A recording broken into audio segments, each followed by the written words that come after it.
Buon pomeriggio a tutte le amiche e gli amici dell'Università della Terza Età di Pordenone. Ora siamo in collegamento con il geologo Luca Vincoletto, che ci parlerà dell'ambiente geologico del Friuli Venezia Giulia. Oggi in particolare si soffermerà sulla storia geologica della nostra regione. Quindi cedo a lui direttamente la parola, ringraziandolo di essere fra i nostri docenti di quest'anno e di aver accettato di fare le lezioni online. Grazie ancora e a lei la parola. Va bene, grazie e buongiorno a tutti e grazie ai referenti dell'UTE di Pordenone che hanno accettato, diciamo, la mia proposta, le mie proposte. Questa è la prima giornata, il primo intervento dei 3, però diciamo è quello che metterà un po' le basi anche per i successivi, quello prossimo relativo alla sismicità del Friuli Venezia Giulia, e il terzo intervento che sarà relativo invece alle acque superficiali sotterranee della pianura friulana. Quindi diciamo che i 3 argomenti ovviamente sono connessi, ma l'argomento centrale di base fondamentalmente è la geologia e la storia geologica del Friuli Venezia Giulia. Ecco, io mi presento un attimo, io sono geologo da circa una ventina di anni, un po' di più, geologo professionista, e dal 2017 sono anche guida ambientale escursionistica e cerco di fare divulgazione di cose geologiche, sia quindi con interventi come di questa tipologia, ma anche ovviamente interventi, diciamo, sul territorio. Ecco, proprio per andare a toccare quella che è fisicamente la geologia, la storia geologica del Friuli Venezia Giulia. Vedremo una storia estremamente ricca e molto antica anche, soprattutto nel panorama italiano, perché ha una storia di quasi 500 miliardi di anni, insomma 460 milioni di anni. Ecco, io partirei subito. E come tempistiche come siamo? Ce la fai in un'oretta? Allora sì, volendo sì, farò, materiale ce n'era di più, ma insomma vedrò di sfoltire, diciamo, alcune componenti. Va benissimo. Allora, incominciamo, condivido lo schermo.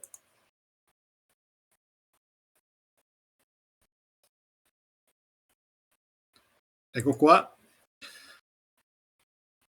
Allora, questo è un po' il programma, quindi un'introduzione è stata fatta. Parleremo di fisiografia, l'ho chiamata esperienziale del Friuli Venezia Giulia, cioè iniziamo con quanto ognuno di noi ha osservato girovagando, fra virgolette, insomma, per vari motivi turistici, lavorativi, eccetera, attraverso la regione. Poi passeremo, diciamo, a concentrarci su alcuni concetti geologici di base. Vedremo il tempo geologico, la tettonica delle placche, il ciclo delle rocce, e poi metteremo tutto assieme con questo si forma, si deforma e si modella, in sostanza, dove vedremo di condensare il tempo geologico, la tettonica delle placche e il ciclo delle rocce in un sistema, vedremo, a circuito, a ciclo, in un ciclo che ci permetterà di definire, diciamo, l'evoluzione di un qualsiasi territorio dal punto di vista geologico e geomorfologico. Poi parleremo un attimo di quanti anni ha il Friuli Venezia Giulia, in termini ovviamente di rocce e sedimenti che si possono fisicamente toccare, e poi partiremo con il geoviaggio del Friuli Venezia Giulia. Vedremo come dal punto di vista anche globale l'area, le rocce che noi possiamo incontrare, possiamo toccare sul territorio friulano, diciamo, sono partite, vedrete, dal punto di vista proprio geografico, da molto lontano. Ecco, la fisiografia del Friuli Venezia Giulia è suddivisibile, questa è una suddivisione classica, però io la faccio breve. Diciamo, abbiamo una catena alpina vera e propria che nella parte, diciamo, alta dal confine con l'Austria ha più o meno l'altezza di Tolmezzo. Dopodiché abbiamo la fascia prealpina con Alpi Carniche che interessano, diciamo, il Pordenonese, e poi le prealpi Giulie nella controparte, diciamo, udinese, per poi passare a quella che è la pianura friulana, con un elemento intermezzo che sono le colline moreniche, che sono quelle che noi andiamo a trovare, che individuiamo, diciamo, nella zona di San Daniele, Fagagna e così via. Sono colline di origine morenica, cioè depositi derivate da depositi di tipo glaciale. Dopodiché entriamo nella pianura vera e propria, suddivisibile in due porzioni. Questa linea blu che vedete in grassetto è la linea delle risorgive cosiddetta. Quindi abbiamo un'alta pianura, tendenzialmente ghiaiosa, come termini di materiali, e una bassa pianura che invece ha dei materiali più fini, sabbie, limi e argille, e dal quale, diciamo, abbiamo una densità elevatissima di corsi d'acqua rispetto all'alta pianura, proprio perché si aggiungono, oltre ai corsi d'acqua principali che attraversano l'alta pianura, si aggiungono anche quelli di risorgiva, proprio perché nascono proprio nella fascia delle risorgive. Ecco, il comune di Pordenone in particolare è proprio tagliato da questa fascia o linea fascia delle risorgive. È meglio parlare, dipende dalla scala a quale lavoriamo, di solito perché non è una vera e propria linea, ma è una fascia che si sviluppa per 5-10 km di larghezza sostanzialmente. Ecco, poi andando verso la costa abbiamo che cosa? Troviamo in prima battuta nella bassa pianura friulana, troviamo anche un sistema molto interessante che poche regioni possiedono al loro interno, e che è la fascia lagunare, quindi laguna di Grado e Marano, e dopodiché entriamo, diciamo, nel mare Adriatico attraverso una fascia di coste basse, le coste classiche sabbiose, quindi di spiaggia, con Lignano Sabbiadoro, Grado e così via.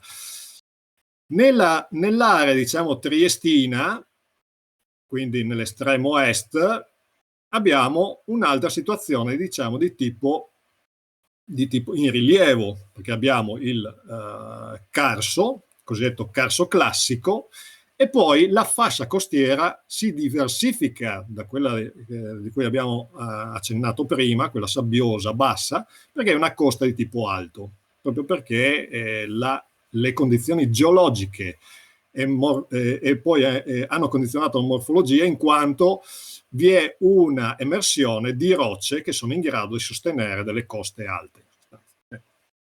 Ecco, questa è un po' la fisiografia, diciamo, una classificazione fisiografia, cioè dei paesaggi, potremmo anche chiamarli, sintetizzarli in maniera semplice, paesaggi a grande scala, diciamo, della nostra regione.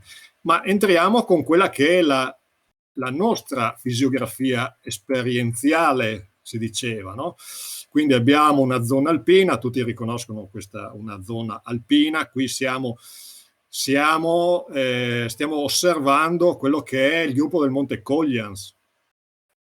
Monte Coglians, in particolare, la vetta è questa in sinistra, che è la vetta più alta del Friuli Venezia Giulia. Dopo lo riprenderemo perché è particolare e interessante anche dal punto di vista geologico.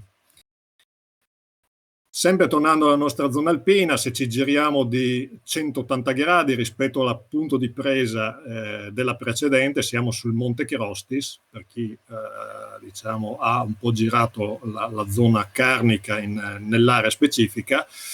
Ecco, qui abbiamo guardiamo verso sud e quindi individuiamo tutta la fascia alpina in prima battuta, ma non solo. Questo che vediamo qua giù è il tagliamento, e quindi le ultime montagne che vediamo sono relative alla fascia prealpina, quindi con le prealpi, in questo caso carniche direi, e qui probabilmente anche delle prealpi giulie.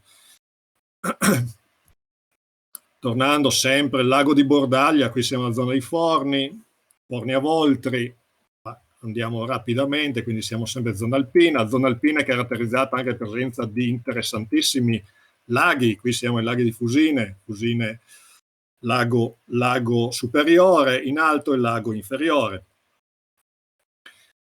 Ecco, entriamo nella fascia prealpina, ma dire prealpi non vuol dire che abbiamo dei sistemi montuosi meno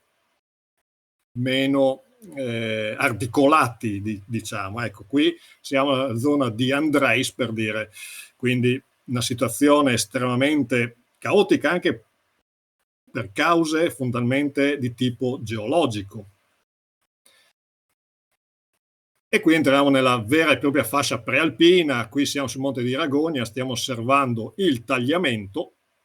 Queste sono le prealpi pordenonesi della zona. Ecco, questo. Andando verso sinistra abbiamo la stetta di Pinzano, per dire, e questo è l'Arzino. Girandoci, sempre sul Monte di Ragogna, dal Monte di Ragogna abbiamo la vista sull'anfiteatro morenico, quindi con le varie colline. Questo qui in fondo è San Daniele del Friuli. Questo è il lago di Ragogna o di San Daniele, ultimo dei laghi residui della zona morenica, che storicamente era molto ricca, molto umida, molto ricca di bacini lacustri, torbiere e quant'altro. Poi con le bonifiche per scopi agricoli, fondamentalmente nei secoli è stata praticamente, l'acqua è stata asportata. Ecco, andando poi verso, siamo sempre su Ragogna, però qui abbiamo osservazione dell'alta pianura, stiamo osservando sempre il tagliamento, quindi Greto del tagliamento, alveo del tagliamento. Qui la zona, questo è Spilimbergo, qui in alto a destra, mentre di qua abbiamo l'area ex provincia di Udine. Ecco, questa è la caratteristica. Ecco, qui siamo invece sui Maghredi pordenonesi. Ci sarebbe qualcosa da dire dal punto di vista morfologico, ma io vado oltre. Quindi pianura ghiaiosa, siamo sempre nell'alta pianura, qui sempre il tagliamento, scarpata di Aunedis, questo che vediamo qua giù è Spilimbergo, per poi giungere alle fasce delle risorgive. Ecco, questa fascia delle risorgive dove nascono i corsi d'acqua di risorgiva, passaggio tra l'alta e la bassa pianura friulana. E, tra l'altro, questo con la tematica relativa al sistema delle acque, alle acque superficiali il sistema di acque superficiali e profonde della pianura friulana sarà un argomento che verrà ritoccato in sostanza, perché la fascia risorgiva è estremamente importante dal punto di vista idrogeologico. Ecco, qui siamo nella zona Rostella, ma non per niente la stessa tipologia di ambienti li troviamo anche nei dintorni di Pordenone, in sostanza. In alcune aree, se andiamo ad esempio nella zona del Vinchiaredo, comune di Cordenons, sono ancora ben preservati. Ecco, qui invece andiamo verso il basso. In realtà questa è stata presa da Cesarolo, questo è il tagliamento, quindi la sponda che vediamo dall'altra parte è Friuli Venezia Giulia, questo è Veneto, però questi sono tipico andamento, corso d'acqua lungo la bassa pianura, quindi conformazione di meandri, queste anse molto ampie e così via. In genere qui però c'è un'elevata, l'uomo ha molto messo mano sulle aste dei corsi d'acqua, quindi troviamo, in genere sono situazioni arginate, quindi estremamente compromesse rispetto allo stato naturale, per motivi ovviamente di difesa idraulica. Ecco, poi arriviamo fino alle coste basse. Qui siamo Lignano, nella fascia, diciamo, delle colonie. Se qualcuno ha presente, c'è tutta una fascia di dune che sembra un caso eccezionale. Oggi in realtà queste dune era la situazione ordinaria non solo qui a Lignano, ma in tutto l'Alto Adriatico, in sostanza, solo che per motivi, diciamo, turistici sono state in genere spianate per far posto, diciamo, all'edificazione, a partire in genere dagli anni 60. Poi abbiamo le aree lagunari, entriamo in laguna, e passando nell'area, la zona triestina, invece abbiamo la controparte delle coste alte. Qui dal sentiero Rilke, quello che vediamo è il castello di Duino. quindi anche questa passeggiata estremamente piacevole, ha una lunghezza di circa 2 chilometri, quindi in un paio di ore si fa una bellissima passeggiata in ambienti che qualcuno potrebbe dire che non sono neanche in Friuli, se non c'è mai stato. Per entrare poi nel Carso classico, questa è la Val Rosandra, anche qui dettagli geologici estremamente interessanti, ma che per motivi di tempo non possiamo addentrarci. Ecco, quello che abbiamo sotto invece è una tipica formazione di morfologia carsica superficiale. Quindi si conoscono gli strati, la stratificazione, diciamo, di queste rocce carbonatiche che praticamente costituivano tutto un'area sopraelevata, ma che per erosione, diciamo, è rimasto solo questa sorta di monumento. Adesso sembra una sorta di tavolo, se visto, diciamo, da altra prospettiva. Ecco, quindi quello che abbiamo visto è che ognuno, diciamo, sicuramente mi potrà confermare è che c'è un'estrema variabilità di paesaggi in sostanza. Ma da cosa sono dovuti? Da cosa è dovuta questa estrema variabilità di paesaggi del territorio friulano?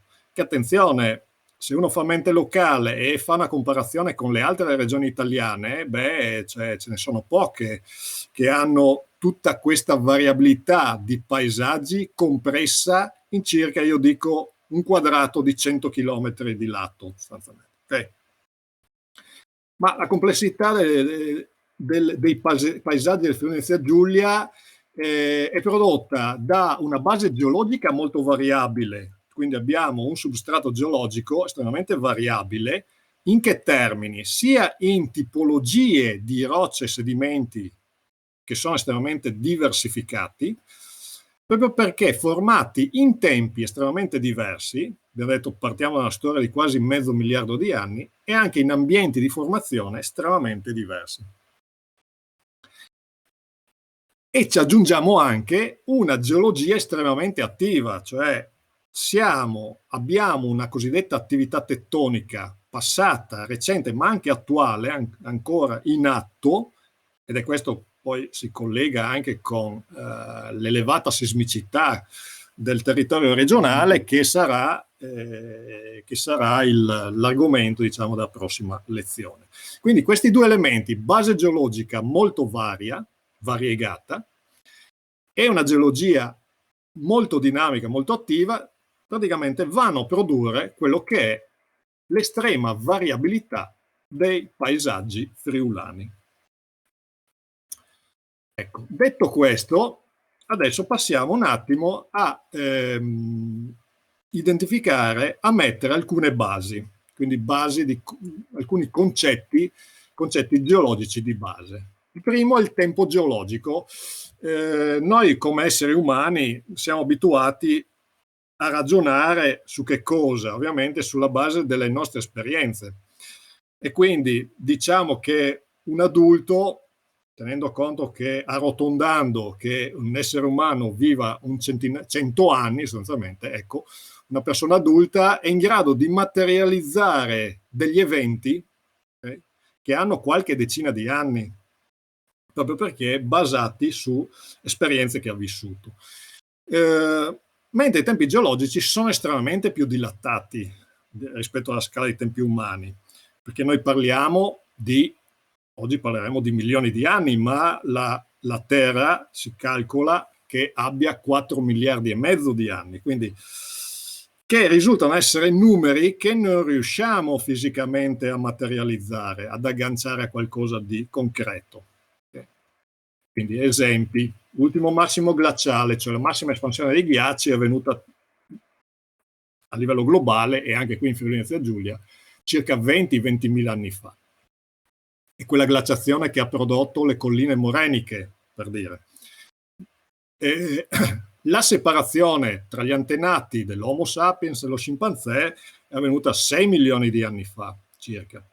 L'orogenesi alpina, cioè la formazione della catena alpina, invece è iniziata circa 50 milioni di anni fa ed è ancora in atto oggi, soprattutto nella nostra fascia pedemontana, è ancora in atto oggi, e questo testimonia l'elevata sismicità del Friuli Venezia Giulia. Ecco, andando oltre l'età delle rocce friulane più antiche, si diceva hanno 460 milioni di anni, per arrivare poi, vabbè, sono alcuni esempi semplici, l'età della Terra che ha circa 4,5-4,7 miliardi di anni, dipende dalle fonti.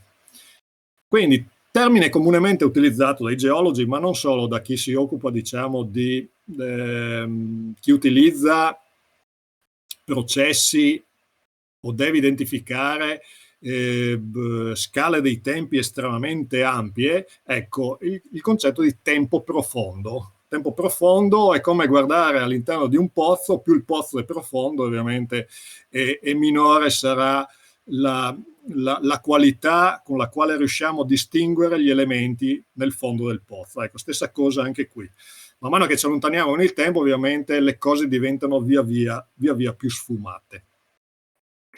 Ecco, tutto questo per dire che per aiutarci, diciamo, a materializzare, ad agganciare meglio questi tempi estremamente dilatati, estremamente lunghi, è stata inventata quella che è la scala geocronologica, è una sorta di calendario, del calendario geologico in sostanza. Vabbè, qui la lasciamo, è suddivisa in base a un sistema gerarchico del tempo, eccetera, eccetera, ma questo ci interessa poco. Ecco, questa è una versione in destra, una versione semplificata, quindi vedete, l'importante è, al di là di questi era, periodo, epoca, eccetera, è che, vedete, fino ad arrivare al punto di nascita, di formazione della Terra, diciamo, sono stati individuati degli intervalli di tempo, e qui abbiamo, vedete, i valori numerici, ai quali intervalli di tempo sono stati dati dei nomi specifici. Okay? Quindi quello che si diceva prima, ad esempio, le rocce più antiche del Friuli Venezia Giulia sono dell'Ordoviciano, quindi è più semplice dire Ordoviciano rispetto a 460 milioni di anni. Dopo è sottinteso che ovviamente all'Ordoviciano corrisponde un certo intervallo di tempo, eccetera.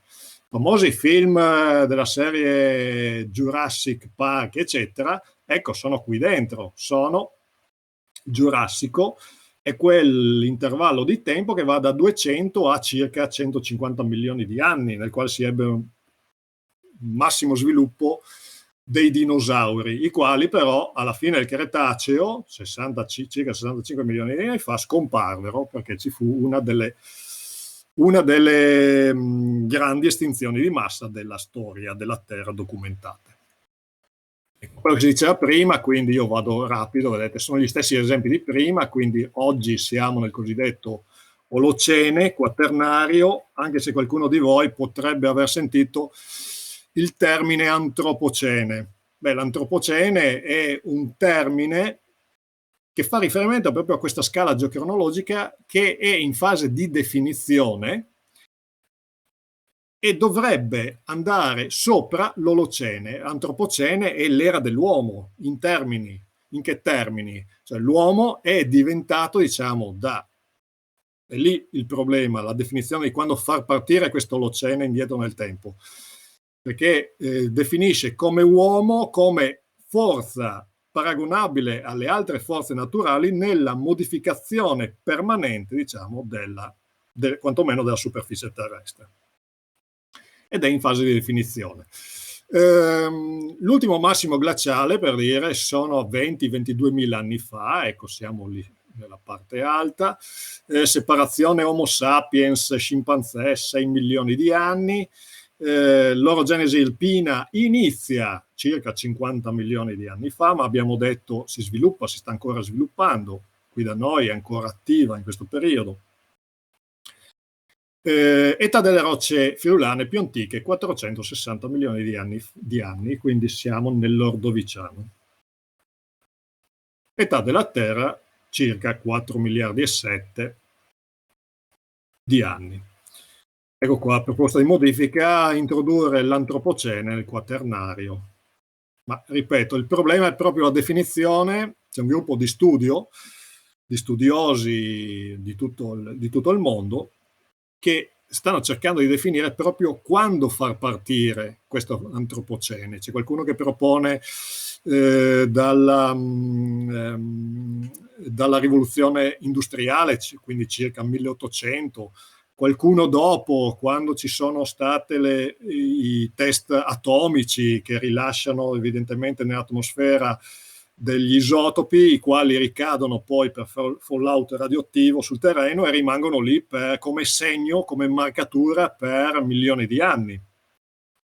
Qualcuno dice ancora prima, con la nascita dell'agricoltura, quindi dovremmo andare indietro di 10.000 anni. Per cui ci sono varie ipotesi. Quello che è certo è che tutti sono sicuri che deve essere definito, ma non c'è certezza su quando far partire l'antropocene. Ecco, secondo elemento fondamentale, la litosfera, cioè alcuni elementi di tettonica delle placche. Questo è importante per capire poi alcuni elementi, insomma, la non staticità, cioè la dinamicità della superficie terrestre. Allora, abbiamo fondamentalmente qui una suddivisione in cui prenderemo solo la parte esterna, che si chiama litosfera. Noi viviamo sulla litosfera. Litosfera vuol dire sfera delle rocce, che ha un comportamento rigido sostanzialmente. Tende a comportarsi come un solido che si può anche deformare, però fino a un certo punto. Tendenzialmente tende a fratturarsi piuttosto se vengono superati alcuni limiti di carico, la quale la litosfera galleggia sulla cosiddetta astenosfera, che invece ha un comportamento più plastico perché parzialmente, io anche qui semplifico, parzialmente fusa. Quindi questa litosfera, che può avere spessori anche di 100 km, è variabile lo spessore. Abbiamo gli spessori massimi dove? Sulle più elevate catene montuose, quindi l'Himalaya, per dire. Ecco, la cosa fondamentale è che la litosfera in realtà non è un blocco unico, è una sorta di puzzle. Abbiamo queste tessere, circa 20 tessere più grandi, che si chiamano placche, le quali in realtà non sono statiche, ma tendono a muoversi l'una rispetto all'altra. Ecco, è proprio lungo i limiti di placca che vanno a svilupparsi quelli che sono gli eventi sismici, terremoti, ma anche i vulcani. Ed è un particolare limite di placca che poi dà origine alle catene montuose. Sono quei limiti di placca dove le placche tendono a convergere, cioè a scontrarsi l'una sull'altra, ed è proprio il caso della situazione alpina, nel quale abbiamo la placca, ecco qui, la placca africana che tende a scontrarsi con la placca euroasiatica, e quindi da questo scontro c'è un sollevamento della catena alpina. Altro elemento fondamentale è il ciclo delle rocce. Allora, esistono varie famiglie di rocce, ma io la farò breve, perché quello che interessa a noi sono le rocce in Friuli Venezia Giulia, perché la maggior parte delle rocce sono di questo tipo, sono le rocce sedimentarie, cioè derivano prevalentemente dalla erosione, ad esempio di una catena montuosa, trasporto di ciò che è stato eroso, smembrato, sminuzzato, e a un certo punto viene deposto in un'area, in una zona. In genere la maggior parte delle rocce friulane sono di origine marina, anche se abbiamo qualche episodio, vedremo, continentale, però la maggior parte sono di origine marina. Quindi deposizione di queste rocce sedimentarie. Ecco, secondariamente abbiamo poche rocce, qualche episodio diciamo di tipo vulcanico, quindi effusione di lave, ovviamente di centinaia di milioni di anni fa, e qualche elemento di roccia metamorfica. Cosa sono le rocce metamorfiche? Ma è qualunque altro tipo di roccia che viene per qualche motivo spinto in profondità, dove si ha un aumento della pressione, aumento della temperatura, che fa sì che ci sia una ristrutturazione, diciamo, degli elementi che vanno a costituire la roccia stessa. Però quello che a noi interessa fondamentalmente sono le rocce sedimentarie e soprattutto quelle di origine marina. Adesso mettiamo tutto assieme. Quindi abbiamo il cosiddetto ciclo orogenetico: il si forma, il si deforma, il si modella. Inizialmente abbiamo il si forma. Che cosa si forma? Si forma la roccia. Abbiamo detto che abbiamo un sistema di rocce sedimentarie, fondamentalmente in Friuli Venezia Giulia, nel quale dovete immaginare questi sedimenti di varia dimensione, eccetera. Non stiamo lì in questo momento a parlare delle dimensioni dei sedimenti. Comunque, sedimenti che vanno a finire, ad esempio in questo caso, in un bacino marino e lì decantano, tendono a finire sul fondo. Immaginate quindi di avere questa attività che dura milioni di anni, perché il tasso di sedimentazione di un granulo sopra l'altro in un ambiente marino è di circa 1 millimetro ogni 10 anni, quindi fate un po' voi i conti. Nella vita di un essere umano stiamo parlando di circa 1 centimetro. Ecco, comunque giocoforza sono proprio i milioni di anni che fanno sì che se questo processo dura per milioni di anni si possono formare dei pacchetti anche di 1000, 1500, 2000 metri di spessore. Ecco, cosa succede quando un sedimento, perché uno potrebbe dire, vabbè, ma stiamo parlando da sedimento a roccia, come si fa a passare da un fango, ad esempio, a una roccia? Beh, questo è dovuto al fatto che i sedimenti che vengono seppelliti via via da spessori più elevati, da potenze più elevate, abbiamo detto anche di 1000-1500 metri di spessore, vengono compressi, quindi c'è un'espulsione dell'acqua, tendenzialmente i granuli si avvicinano e in genere c'è una cementificazione di un granulo con l'altro tramite i carbonati che sono disciolti nell'acqua e che vanno a cementare proprio i diversi granuli, quindi si forma la roccia. Dopodiché succede che se siamo in un ambiente, diciamo, tettonicamente attivo, cioè se ci sono delle spinte, siamo in prossimità di zolla, di due zolle, di due placche che si scontrano, beh, questo può produrre, come la zona alpina, un sollevamento di questi sedimenti che vengono portati a giorno, quindi scompare l'area marina, vengono sollevati. Ma quando un sistema è sollevato, subentra che cosa? Il terzo elemento, il si modella, cioè gli agenti atmosferici vanno a produrre, diciamo, erosione e quindi formazione del paesaggio, delle valli piuttosto che delle cime delle cime e così via, delle pianure, eccetera, eccetera. E quindi c'è una tendenza allo spianamento della superficie che è stata sollevata. Ecco, però dobbiamo vedere che questa fase di erosione va a produrre che cosa? Dei sedimenti, i quali evidentemente andranno ad essere depositati da qualche parte, in genere finiscono anche questi a essere depositati a livello, generalmente, nella maggior parte dei casi, in un sistema marino. Ecco qua il ciclo. Ecco, tutto il ciclo, diciamo, tendenzialmente il ciclo orogenetico, dura mediamente un 300 milioni di anni. Questo va sì che Friuli Venezia Giulia, abbiamo detto, abbiamo delle rocce di 450 milioni di anni, possiamo osservare, anche qui caso insomma abbastanza raro a livello italiano, possiamo osservare due orogenesi, quella in atto alpina, abbiamo detto iniziata a 50 milioni di anni e sta ancora è ancora in fase ed è ancora attiva, ma anche un'altra precedente datata circa 300 milioni di anni che si chiama orogenesi arcinica.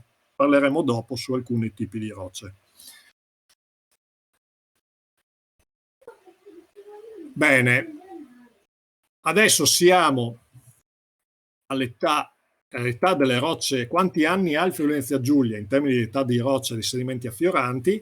Beh, tendenzialmente c'è una classificazione una schematizzazione che può essere fatta estremamente bene, è che andando da nord a sud, cioè dal confine con l'Austria verso sud, l'età diminuisce. Quindi le rocce più antiche le troviamo proprio a ridosso del confine austriaco, sono le rocce paleozoiche cosiddette, quindi entrano dentro anche le rocce più antiche, quelle di 450-460 milioni di anni, Dopodiché, man mano che ci abbassiamo, abbiamo via via rocce più recenti, passando praticamente attraverso senza praticamente soluzione e continuità, dalle rocce più antiche dell'Ordoviciano, abbiamo detto, fino ad oggi. Ci sono proprio veramente pochi buchi di periodi che non sono visibili, praticamente visibili a livello proprio di superficie del nostro territorio. Ecco qua la classificazione, eccetera. Bene, adesso iniziamo, diciamo, con questo geoviaggio del Friuli Venezia Giulia. In sostanza, la mia schematizzazione verrà fatta per ogni intervallo, diciamo, che ho considerato importante. Avremo uno schema di questo tipo, quindi avremo la sua individuazione a livello, qua mi è scappato comunque siamo nell'Ordoviciano. Avremo una schematizzazione sulla scala geocronologica di dove ci troviamo, una visualizzazione, diciamo, globale di dove era posizionate, dove si sono formate quelle rocce che oggi possiamo rinvenire nel territorio friulano, una schematizzazione qui del paleoambiente in cui queste rocce si sono formate e poi alcune note. Ecco, qui siamo nell'Ordoviciano superiore, quindi quasi 500 miliardi di anni, e eravamo qua giù, guardate dove eravamo, non dico il polo sud, ma insomma quasi. Eravamo circa 30 gradi di latitudine, anzi no, scusate, 60 gradi di latitudine, 60-70 gradi di latitudine, sud però, attenzione, sud. Ecco, questa era la paleogeografia che è stata ricostruita da Scotese e il suo gruppo. Paleomap è un progetto molto interessante di cui si possono recuperare le informazioni, sono libere di uso in internet. Ecco, le rocce che sono formate in quel periodo, in quell'intervallo di tempo, che possono essere rinvenute a livello di territorio friulano, si sono formate in un mare poco profondo, con un clima piuttosto rigido, visto che eravamo a latitudini elevate nell'emisfero sud, con una terraferma però relativamente poco lontana. Quindi si parla comunque di profondità di qualche massimo decina di metri. La cosa interessante di queste rocce è che sono le rocce fossilifere, quindi che hanno un contenuto di fossili, più antiche d'Italia, assieme, diciamo, a controparte, sempre dello stesso periodo, della Sardegna. Troviamo anche lì delle rocce ordoviciane fossilifere. Quindi è estremamente, è una rarità, insomma, a livello italiano. Ecco, ma dove le troviamo queste rocce? Ma le troviamo non sono molto diffuse, Attenzione, bisogna proprio andarle a stanare. Quindi, diciamo, in alcuni punti, diciamo, del confine, quasi a confine con l'Austria, qui una grossa parte, nella zona, diciamo, di Forni a Voltri, eccetera, e poi un po' sparse nella zona più a est. Ecco qui un esempio di come si presentano. Questo è un bellissimo affioramento, tra l'altro facile da raggiungere, è la strada che va da Paularo a Cason di Lanza, all'altezza di Casera Valbertad. Abbiamo proprio questo affioramento adiacente alla strada. E uno se non sa che queste sono le rocce più antiche d'Italia, vabbè, ci passa a fianco senza neanche pensarci, ovviamente. Ecco, rocce più antiche d'Italia, fossilifere, ripeto, con un contenuto di fossili. Poi andiamo avanti, passiamo al Siluriano. Ecco, nel Siluriano siamo a circa 420 milioni di anni, io arrotondo un po', prendo il punto di mezzo, circa, ecco. Ci siamo spostati leggermente verso sud. Il mare è in approfondimento. Il mare sta approfondendo e dove troviamo, anche queste sono rocce estremamente rare, troviamo alcuni elementi nella zona del Monte Cocco, che vedremo dopo come esempi, ma insomma sono estremamente anche queste rare, anche queste bisogna un attimo andarle a stanare. Ecco qui il Siluriano del Monte Cocco, che tra l'altro è interessante quest'area del Monte Cocco perché in questi depositi, sono calcari sempre, di mare relativamente non profondissimo, insomma medio-basso, si sono sviluppati dei giacimenti di ferro e manganese che sono stati sfruttati fino agli anni 40. Ecco qua. Questa è una delle entrate della miniera, in realtà aveva più entrate lungo il Monte Cocco. Qui siamo nella zona del Tarvisiano quasi. Ecco.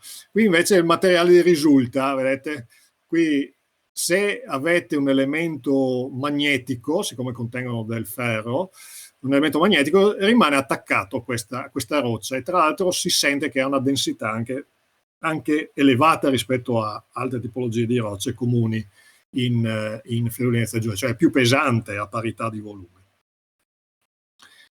E poi passiamo, fase successiva, il Devoniano, 400 milioni di anni fa circa. Ecco, qui si sviluppa, anche qui siamo saliti, vedete? Il movimento sarà quello delle nostre rocce, dei nostri punti di formazione delle varie rocce, di salire verso nord, sostanzialmente per collocarsi nella posizione attuale, che è più o meno qua. Ecco, cosa c'è di interessante nel Devoniano? Ma c'è lo sviluppo di quella che è una barriera corallina che fa sì che queste rocce, che adesso andremo a vedere dove si trovano, siano praticamente la scogliera, quindi la barriera corallina fossile del Paleozoico più estesa d'Europa, per dire. Quindi doveva esserci un mare perché si sviluppi una barriera corallina, ovviamente c'erano dei coralli, più altri organismi cosiddetti sessili, nel senso che vivevano ancorati al fondo in colonie, che crescevano l'uno sull'altro e quindi hanno sviluppato pian piano, in questo caso, non c'è una sedimentazione vera e propria, ma è uno sviluppo di questa barriera corallina con sviluppo degli organismi l'uno sull'altro per spessori di 1400 metri.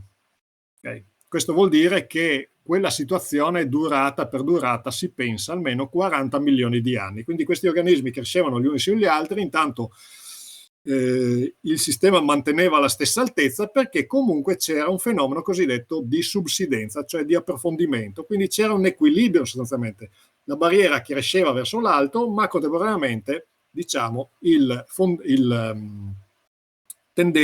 sistema tendeva ad abbassarsi in modo da mantenere sempre quel livello di acqua, quindi mare basso, limpido e caldo, qua dice ossigenato, perché che fa sì che questi organismi anche oggi crescano sostanzialmente. Ecco, questo è paragonabile a un sistema di barriera corallina attuale riscontrabile nella barriera corallina australiana, quindi di mare, di oceano estremamente aperto e quindi piuttosto anche energetico dal punto di vista del moto ondoso e di correnti marine. Ma dov'è che si è sviluppato questo Devoniano? Beh, tenete conto che questa barriera corallina che aveva un'ampiezza di una 5-10 km, però si sviluppava per una lunghezza che praticamente coincide più o meno con il confine Austria-Italia, quindi quasi 100 km, 80 km. Okay? Ecco, queste sono rocce piuttosto diffuse. La sua, diciamo, evidenza migliore altro non è che il gruppo del Monte Coglians, quello che abbiamo già detto prima, il monte più alto del Friuli Venezia Giulia, ma che ha la particolarità geologica di rappresentare al meglio la barriera corallina paleozoica, cioè di circa 400 milioni di anni fa, che è più estesa, più visibile ed estesa d'Europa. Okay. Fase successiva entriamo nel Carbonifero. Il Carbonifero, anche qui, qua mi è scappato, no, qui è andato su. In realtà non guardate il pallino rosso qua su, deve essere cambiato. Ecco, siamo qui dove sto indicando con il mouse. Okay. Siamo quasi all'equatore, okay? Siamo quasi all'equatore. Pian piano, vedete, ci stiamo alzando. Il geoviaggio del Firenze Giulia fa sì che siamo partiti da una zona, diciamo, antartica, una fascia antartica, e via via stiamo attraversando, andando verso l'equatore, e poi continueremo il nostro viaggio. Ecco, il Carbonifero anche è un intervallo di tempo estremamente interessante, perché possiamo individuare 4 fasi. Ecco, individuiamole qua sopra, schematizzate in 2 diagrammi a blocchi. La fase 1-2 prevede che la scogliera, la barriera corallina che abbiamo visto prima del Devoniano, a un certo punto non riesca più a crescere e quindi si dice affoga. Succede che il mare tende a approfondirsi e quindi gli organismi di quel tipo che hanno bisogno di luce, man mano che il sistema si approfondisce, evidentemente la luce non riesce più a arrivare nel fondo e quindi questi organismi tendono più a morire che a morire e non essere più sostituiti. Quindi c'è una fase di annegamento, si dice proprio, della barriera corallina, la quale viene anche in parte, vedete, smantellata, e con la formazione anche di episodi vulcanici. Okay? Vulcani tipo sottomarino, ecco, in questo caso effettivamente gli episodi vulcanici più diffusi, diciamo, che abbiamo come testimonianza di rocce ovviamente presenti nel territorio friulano, sono proprio del Carbonifero. Comunque sono tutti vulcani sottomarini o al limite, diciamo, formavano delle piccole isole, si suppone, quindi potevano anche leggermente emergere, ma insomma la situazione era tendenzialmente di vulcani sottomarini. Quindi questa è la fase 1-2. La fase 3, scusate qua c'è un 3-4, non è 2-4 ma è 3-4, prevede la cosiddetta orogenesi arcinica. Quindi sollevamento di questi sedimenti che si erano depositati, sollevamento per con formazione, diciamo, di aree emerse. Ecco, questa catena paleocarnica dobbiamo pensarla, o ercinica, dobbiamo pensarla con rilievi, diciamo, paragonabili come altezze ai rilievi appenninici, quindi poteva essere, si suppone, rilievi alti al massimo 2000 metri, quindi non è comparabile sicuramente alla catena alpina attuale, soprattutto quella occidentale, con quote che arrivano quasi a 5000 metri. Ecco, con formazione anche di valli incise da fiumi, da corsi d'acqua. Ecco, questi sistemi di sistemi di catena alpina, scusate, catena montuosa incisa da valli sono assolutamente riconoscibili nel territorio. In particolare l'incisione, le valli incise, nei quali si svilupparono anche dei sistemi, poi finivano ovviamente, questi corsi d'acqua finivano per sfociare nell'antico mare dell'epoca, ecco, sono ben visibili ad esempio a Passo Pramollo. Passo Pramollo è famoso proprio per la presenza di fossili che richiamano specie vegetali dell'epoca, sono stati rinvenuti anche dei tronchi del legno fossilizzato, proprio dovuto alla crescita di queste piante, che ovviamente adesso non sono più di quel tipo, si sono estinte, ma che testimoniano proprio il fatto anche che l'area era quasi una zona equatoriale, proprio perché con sviluppo anche di estese foreste, diciamo, di tipo equatoriali. Ecco, il Carbonifero è piuttosto diffuso in tutta l'area, in tutta la catena, nella parte alta della catena carnica, e si presenta in genere con queste morfologie piuttosto ondulate, questa formazione del Dimon, il gruppo del Monte Cherostis, perché sono rocce estremamente, la formazione del Dimon sono rocce costituite da rocce estremamente friabili, che sono state interessate anche soprattutto dall'ultima glaciazione, e quindi con rilievi molto dolci rispetto a quello che abbiamo visto prima, che è il vette del Monte Coglians, invece costituito da calcari che sono in grado di resistere a pendenze molto più elevate. In realtà qui abbiamo anche questa, vedete, questa fascia nera qui di detrito che viene eroso da questa parte alta. Ecco, queste sono delle vulcaniti. Questa effettivamente è una fascia in cui c'era un condotto probabilmente vulcanico, che si vede bene, le rocce sono, dalla foto non molto, ma sono estremamente, c'è una fascia estremamente scura proprio di rocce vulcaniche.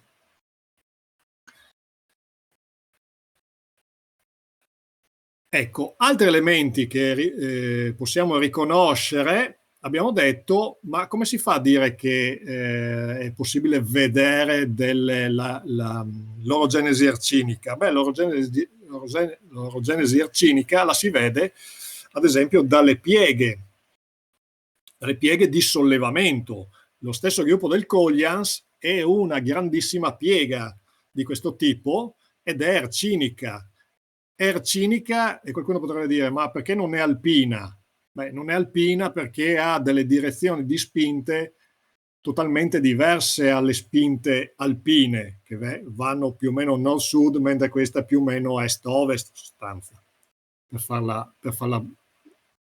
per semplificare estremamente le cose. Ecco, ovviamente questa piega la si vede in parte perché poi qui è stato eroso. Okay. Dopodiché passiamo successivamente all'intervallo temporale successivo, al Permiano. Permiano siamo circa, possiamo dire, 275 milioni di anni. Ecco qua, ecco qui nel Permiano effettivamente siamo posizionati nell'equatore. Ecco qui un periodo molto interessante perché ovviamente, quello che si diceva prima, la catena arcinica, come tutte le catene, abbiamo visto il ciclo orogenetico, tende ad essere smantellata, quindi il sistema viene appiattito ed effettivamente nella prima fase del Permiano che si va a formare una vasta pianura arida, perché abbiamo detto siamo all'equatore, quindi pianura arida, qui desertica, ma tendenzialmente era arida, era percorsa anche da alcuni sporadici corsi d'acqua, ed è la roccia caratteristica è una roccia rossa, è una arenaria, cioè sono delle sabbie rossastre. Dopodiché, alla fine del Permiano, praticamente c'è il ritorno del mare, ma è un ritorno ovviamente lento, non vi è un passaggio brusco da area continentale a bacino profondo, no, c'è una crescita del livello marino sostanzialmente che va a produrre che cosa? Delle zone di transizione con formazione di lagune e quindi vedremo di depositi di rocce di tipo gessoso contenente un alto elevato contenuto di gesso. Il gesso è caratteristico di aree di bacini chiusi a forte evaporazione nella quale va a precipitare quello che è il minerale gesso. Ecco, il Permiano è anche questo un po' distribuito abbastanza in maniera lineare, vedete, per cause, ovviamente qui non entriamo nel dettaglio, però vedete che è distribuito qui a cavallo tra quella che è la catena carnica, le Alpi sottostanti. Ecco qui l'arenaria che ha un nome della Val Gardena, questa rappresenta proprio l'antica pianura arida, nel quale si depositavano queste sabbie che poi già in origine avevano questa colorazione rossa perché si suppone dovuta allo smantellamento di un certo tipo di roccia vulcanica che aveva quella colorazione. Qui siamo nella zona del Monte Paularo, abbiamo queste distese di queste arenarie, cioè sabbie cementate di colore rossastro. Mentre passaggio successivo abbiamo detto c'è una tendenza al sopraggiungere del mare sostanzialmente, con però delle zone di transizione. Ecco, qui invece con formazione diciamo di quelle che sono delle lagune a forte evaporazione nella quale precipitava il gesso. E questo è come si presenta il gesso. Ovviamente dobbiamo pensarlo a un gesso piuttosto anche sporco, non proprio estremamente bianco come siamo abituati, no? Però questo è gesso naturale, cioè sono delle rocce, o meglio, sono le rocce ad elevato contenuto di gesso. Il passaggio successivo, anche qua scusatemi, mi è partito il pallino, evidentemente ho spostato l'immagine. Ecco, il passaggio successivo, volevo parlare un attimo del limite permiano-triassico, cioè il passaggio tra quello che è il permiano, l'intervallo permiano e l'intervallo triassico. Siamo a circa 250 milioni di anni. Perché è importante? Perché qui abbiamo quella che è considerata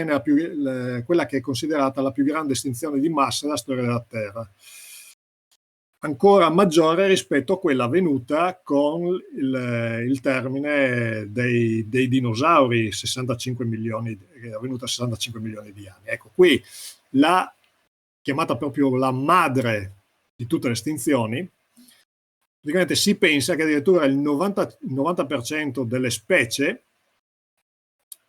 vegetali e animali scomparvero. Okay? Quali sono le cause? Beh, anche qui è dibattuto. Probabilmente le cause sono probabilmente si reputa dei cambiamenti climatici dovuti però a una forte attività vulcanica che ha prodotto elevatissime emissioni di lava, ma anche ovviamente gas vulcanici che hanno prodotto un elevato effetto serra e quindi un cambiamento climatico globale che ovviamente non dobbiamo pensare che l'estinzione di massa avvenga dall'oggi al domani, ma in qualche decina di migliaia di anni ha prodotto, diciamo, questa estinzione di massa. Ecco, noi riusciamo in alcuni punti anche a vedere questo limite permiano-triassico nella regione Friuli Giulia. Qui siamo ad Arta Terme, la strada che porta a Paluzza. Ecco, il limite permiano-triassico è lì sopra, lo vedete segnato in rosso circa. Quindi qui sotto abbiamo il permiano, quindi tutto questo è permiano. Testimonia proprio il passaggio, qui siamo a zone in cui diciamo c'è la transizione dal punto di vista paleoambientale di un passaggio da quello che era sistemi lagunari a qua sopra invece triassico, invece in cui abbiamo depositi di tipo marino, un mare che tende via via ad approfondirsi sostanzialmente. Dopodiché passiamo al triassico, quindi avevamo il limite triassico, permiano-triassico, entriamo nel triassico vero e proprio. Qua diciamo siamo alla fine del triassico, in realtà 200 milioni di anni come termine di rappresentazione paleogeografica. Anzi, in realtà probabilmente siamo 210 milioni, ma non ha importanza. Quindi il triassico è qui, sostanzialmente. Si possono dividere tre fasi. Una fase 1 di approfondimento, continuazione dell'approfondimento marino, che era iniziato, abbiamo detto, al limite permiano-triassico. Una seconda fase con formazione, diciamo, di quelle che sono delle piattaforme carbonatiche che poi tendono a unirsi per terminare poi nella fase finale del triassico con uno sprofondamento della piattaforma carbonatica. Allora, la formazione di questa piattaforma carbonatica, tenete conto che siamo ancora a latitudini tropicali, quindi climi piuttosto caldi, ed è paragonata, queste piattaforme del Triassico, il paleoambiente in cui si formavano queste piattaforme triassiche, sono paragonabili a quelle delle Bahamas attuali, sostanzialmente. Quindi Bahamas attuali, queste zone estese, in cui diciamo c'è una lotta tra mare e invece questi fanghi, queste fanghiglie che vengono depositate per erosione ovviamente di aree emerse prossime. Quindi queste fanghiglie che poi vanno a costituire il sedimento che andrà a formare quelle che sono le rocce, la principale roccia triassica, che è la dolomia principale. Ecco, tenete conto che praticamente il Triassico è, diciamo, la tipologia, l'intervallo di tempo in cui la maggior parte delle rocce che noi possiamo toccare in Friuli Venezia Giulia praticamente si sono formate. Quindi vedete qui tutta questa estensione. E si diceva la roccia principale triassica è proprio la dolomia principale, che è quella che va a strutturare le Dolomiti, anche le nostre Dolomiti friulane. Qui, se qualcuno è appassionato di escursioni, ovviamente riconosce il campanile centrale, qui centrale, il campanile di Val Montanaia, quindi questa qui in basso è la Val Cimolliana. Ecco. Quindi questo è il paesaggio tipico dolomitico, costituito da queste rocce stratificate, si conosce, vedete la stratificazione, di colore grigio, poi nella frattura fresca sono più giallastre, ricchezza di che cosa? Di conoidi detritici. Questi sono tutti depositi conoidi detritici, perché questo tipo di roccia tende a frantumarsi, così via, vanno a costituire quello che è il tipico paesaggio dolomitico, proprio perché per le caratteristiche di questa roccia. Nella parte sottostante, invece, qui non c'è molto tempo per dilungarci, però abbiamo sempre un paesaggio dolomitico classico in destra, qui siamo al passo di Suola, praticamente da Forni di Sopra, si sale fino a questo passo di Suola. Questo qui è il Monte Pramaggiore, per dire, questo che vediamo qua dietro, per chi è un po' naviga, diciamo, appassionato di escursioni e così via. Quindi qui in destra tipico paesaggio dolomitico, perché effettivamente è costituito dalla dolomia principale, mentre qui in sinistra non abbiamo più dolomia principale, abbiamo una roccia che si è formata coeva, allo stesso periodo di tempo, circa 210-220 milioni di anni fa, ma è la dolomia di Forni. Che differenza c'è tra le due? Allora, questa dolomia principale, abbiamo detto, si è formata in questi sistemi simili alle Bahamas, quindi queste piane di marea, cui si depositavano questi fanghi carbonatici che poi, nel durare del tempo, sedimentazione sopra l'altra, è andato a costituire quello che è la roccia con spessori, no, non l'abbiamo ancora detto, però la dolomia principale arriva a spessori totali anche di 1500-2000 metri quasi. Okay? Mentre qui in sinistra abbiamo un sistema completamente diverso. Questa dolomia di Forni è di bacino più o meno profondo, nel quale si andavano a depositare in un bacino però abbastanza chiuso, privo di ossigeno, di circolazione di ossigeno, per cui si formavano queste rocce sempre di tipo carbonatico, ma più scure perché ricche di sostanza organica. Quindi qui c'è proprio il passaggio, questo è un bellissimo esempio di situazione in cui vi è proprio il passaggio tra la piana tidale,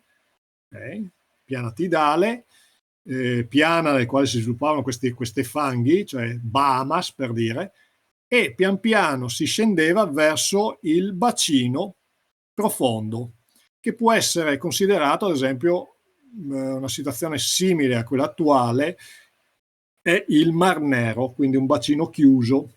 Qui ci sarebbe da discutere sul fatto che questo tipo di roccia è la roccia madre degli idrocarburi, però mi interrompo qui perché sennò non riusciamo più ad andare avanti.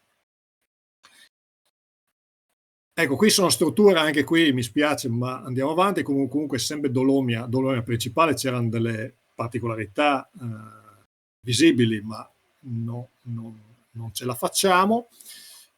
Siamo già, adesso cerco in 5 minuti di chiudere.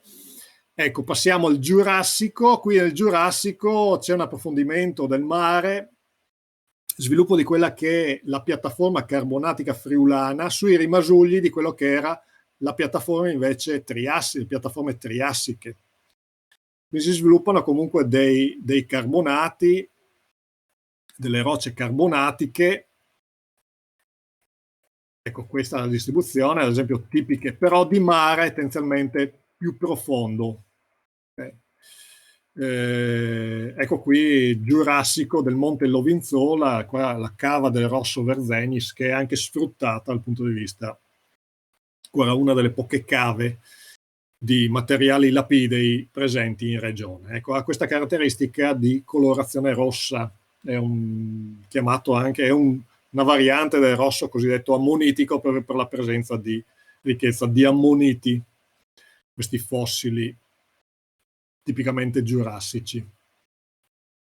Dopodiché andiamo nel Cheretaceo. Nel Cheretaceo abbiamo ancora dei resti, quindi stiamo parlando di 100 milioni di anni, vedete stiamo salendo, abbiamo ancora resti della piattaforma friulana, quindi questa area più alta, che poi va a formare che cosa? Va a formare quelle che sono questa serie di rocce che dal Pordenonese, da Pordenone, diciamo, ogni mattina che il cielo limpido, se il cielo è limpido, eccetera, si ha la vista delle montagne. Se guardiamo il Monte Cavallo, evidentemente stiamo osservando il Cretaceo, quindi quelle sono rocce del Cretaceo. Monte Cavallo sono rocce del Cretaceo. Altre rocce tipicamente cretaciche sono quelle relative al Carso triestino. Ecco, su queste rocce si sono sviluppati poi successivamente estesi fenomeni carsici. Infatti i fenomeni carsici più importanti, più imponenti, al di là, se trascorriamo un attimo sulle Alpi Giulie, dove c'è il calcare del Dachstein, zona del Canin, dove lì anche lì si è sviluppato del profondo carsismo ed esteso carsismo. Comunque si sono sviluppate prevalentemente, la maggior parte, la numerosità delle grotte in regione si sono sviluppate su queste rocce cretaciche. Ecco qua, un'altra immagine era stata già vista prima, ecco il sentiero Rilke, quindi le coste alte della regione Friuli-Venezia Giulia si sviluppano proprio su calcari cretacici. Laggiù abbiamo il castello di Duino. Poi andando verso, avvicinandoci, ecco, stiamo a 50 milioni di anni, cosa succede? A 50 milioni di anni iniziano a formarsi le Alpi, ma in particolare si formano quelle che sono le Alpi dinariche, cioè quelle presenti in Slovenia in sostanza. Nascono prima quelle. Dalla nascita di quelle rocce, cosa succede? Di quella catena montuosa, ovviamente abbiamo detto, quindi la catena montuosa che emerge tende ad essere erosa, si sviluppano quindi dei sedimenti che vengono trasportati dai corsi d'acqua e poi vanno a finire nel bacino marino e vanno a formare dei depositi. Ecco, c'è un ecco, queste sono le rocce, diciamo, del Paleogene, sono estremamente diffuse anche nell'area del Pordenonese e una delle principali rocce in genere, anzi sono costituite proprio solo da questo tipo di roccia, che è flysch, cosiddetto flysch, che vedete è un'alternanza di livelli di questo tipo argillosi, marnosi, sono argille cementate, più questi che hanno una colorazione più rossastra. Qui invece sono delle arenarie, sono più tenaci, infatti vedete che sono in rilievo rispetto al resto della parete, proprio perché sono più tenaci. Ecco, questo tipo di roccia testimonia proprio che da qualche parte c'è un'orogenesi, c'è una catena montuosa in sollevamento, e la quale viene erosa e va a produrre poi per trasporto in mare, diciamo, va a produrre questo tipo di roccia. Si chiama flysch. Ecco qui altro flysch, invece questo di prima è di Andreis, zona di Andreis. Questo invece è la strada Paludea-Clauzetto. Ecco, vedete, questo addirittura è verticale, tenete conto, quindi questi strati sono verticalizzati proprio grazie, questi nascono orizzontali, però grazie alle spinte orogenetiche alle pieghe che si formano durante una catena montuosa, praticamente sono stati verticalizzati. Però attenzione, questi sono formati, abbiamo detto, 50 milioni di anni fa, in mare aperto, ma sono stati sollevati, evidentemente inglobati nella catena montuosa alpina, circa 15-20 milioni di anni. Okay. E qui poi abbiamo il Neogene, stiamo arrivando al termine, siamo a circa 6 milioni di anni. Qui sarebbe interessante far notare una cosa, vedete il bacino del mar Mediterraneo è scuro. Questo perché? Perché circa 6 milioni di anni nel Miocene è successo la chiusura dello Stretto di Gibilterra. Lo Stretto di Gibilterra che ha portato al mar Mediterraneo ad essere più alimentato dall'oceano e quindi pian piano è evaporato quasi totalmente. Okay. Infatti esistono, non in Friuli Giulia, ma ad esempio in Emilia Romagna e anche in Sicilia, delle formazioni molto spesse di gessi dovuti proprio al fatto che c'era una forte evaporazione, quindi depositava in questo periodo, diciamo, venivano depositati dei gessi che poi sono stati sollevati, soprattutto l'Appennino, romagnolo, e sono stati sollevati con la formazione, diciamo, degli Appennini stessi in quell'area. Ecco, qui a livello regionale evidentemente ormai la catena montuosa si era strutturata, però c'era ancora questo bacino marino che pian piano veniva colmato proprio dai sedimenti che andavano ad essere erosi dalla catena alpina che si era formata. Ecco, le rocce che noi troviamo sono prevalentemente di questo tipo, di questa età, sono prevalentemente concentrate nel Pordenonese, per dire. Qui siamo a cavallo, ex provincia di Pordenone e Udine, la zona di Ragogna, per dire. E abbiamo queste tipologie di rocce. Ecco, questo è il clapat, sono delle areniti, cioè delle arenarie formatisi in ambiente marino di circa 20 milioni di anni.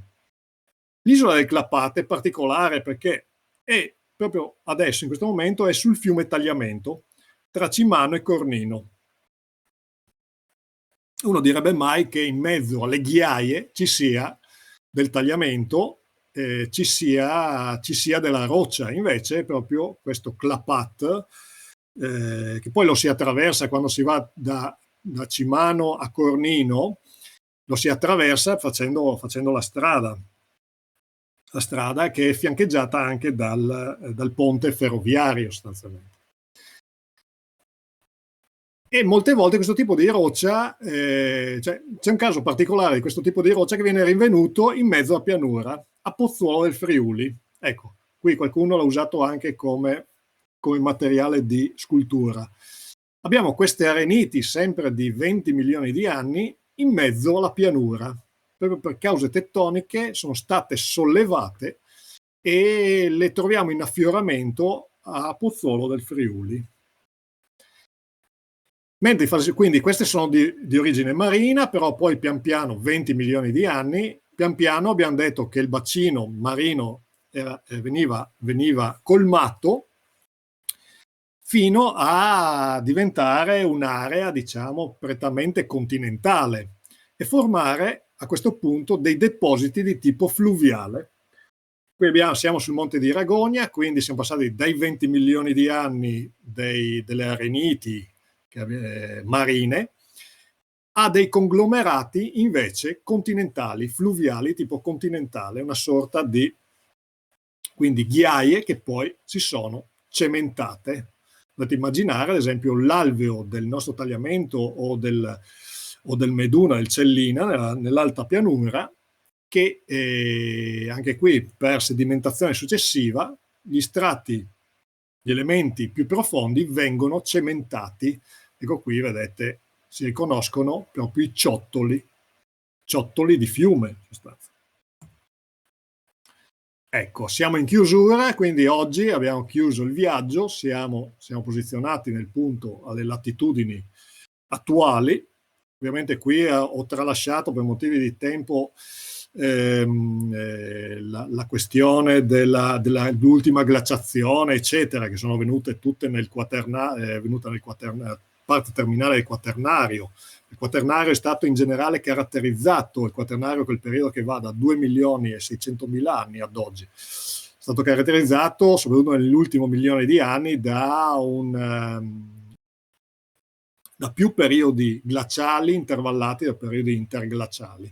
Qui l'ultimo, aveva detto, l'ultimo massimo glaciale è stato posto a circa 20.000 anni. Però il risultato ovviamente di quello che vediamo oggi, del modellamento dei rilievi montuosi, è avvenuto, quindi l'ultima botta, l'ultimo intervento è proprio del quaternario, è il quaternario che ci fornisce, grazie soprattutto all'azione dei ghiacci intervallati da azioni invece di periodi interglaciali in cui c'erano i corsi d'acqua che la facevano da padrone, diciamo che si è sviluppato il paesaggio friulano che vediamo oggi, però sempre partendo da delle cause, abbiamo visto, da una base geologica estremamente varia e da una dinamicità dal punto di vista tettonico della nostra regione. Ecco qui in azzurro abbiamo la distribuzione di tutto il quaternario, quindi fondovalle, fondivalle alpini e prealpini e l'anfiteatro morenico, anche l'anfiteatro morenico fa parte del quaternario, e poi tutta la pianura. Qui avevo messo un po' di elementi di bibliografia per chi vuole approfondire, e con questo avrei chiuso la presentazione. La ringraziamo per la bellissima lezione, veramente molto molto interessante ripercorrere la storia del nostro territorio in questa maniera.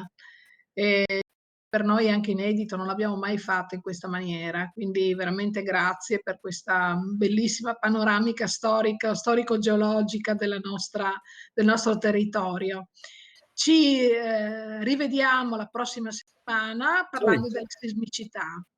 Benissimo, arrivederci e grazie tante. Arrivederci. Arrivederci.